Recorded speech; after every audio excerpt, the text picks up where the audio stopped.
ಆಚಿ ಮಸಾಲ. ಎಂತ ಅಡಿಗೆಯ ರುಚಿಯಾಗೋ ರಹಸ್ಯವು 20 ರೂಪಾಯಿ. ಗೆಳೆಯನಿಂದಲೇ ರನ್ಯಾರಾವ್ಗೆ ಅತಿ ದೊಡ್ಡ ಶಾಕ್ ಎದುರಾಗ್ತಾ ಇದೆಯಂತೆ. ಕಾರಣ ಏನು?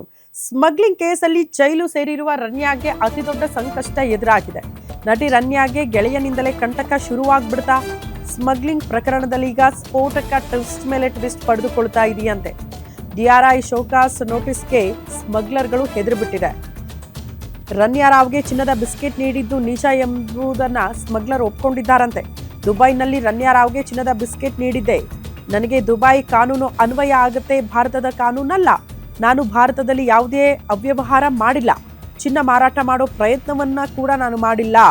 ನಾನು ಆಕೆಗೆ ಕೊಟ್ಟ ಚಿನ್ನವನ್ನ ಕಳ್ಳ ಸಾಕಾಣಿಕೆ ಮಾಡಿದ್ದಾಳೆ.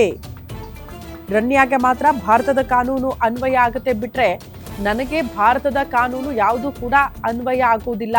ಹಿಂಗಾಗಿ ಅಲ್ಲಿ ಕಾನೂನು ಬಾಹಿರ ಚಟುವಟಿಕೆಯಲ್ಲಿ ಭಾಗಿಯಾಗಿದ್ದೀನಿ ಅಲ್ಲ, ಅದೆಲ್ಲವೂ ಕೂಡ ಸುಳ್ಳು ಅನ್ನುವಂತಹ ವಿಚಾರವನ್ನ ಗೆಳೆಯ ಪ್ರಸ್ತಾಪ ಮಾಡಿದ್ದಾರಂತೆ. ಸ್ಮಗ್ಲಿಂಗ್ ಕೇಸಲ್ಲಿ ಜೈಲು ಸೇರಿರುವ ರನ್ಯಾಗೆ ಈ ಸ್ಟೇಟ್ಮೆಂಟ್ ಇಂದ ಸಂಕಷ್ಟ ಎದುರಾಗುತ್ತಾ ಅನ್ನೋದೇ ಪ್ರಶ್ನೆ ಇರೋದು.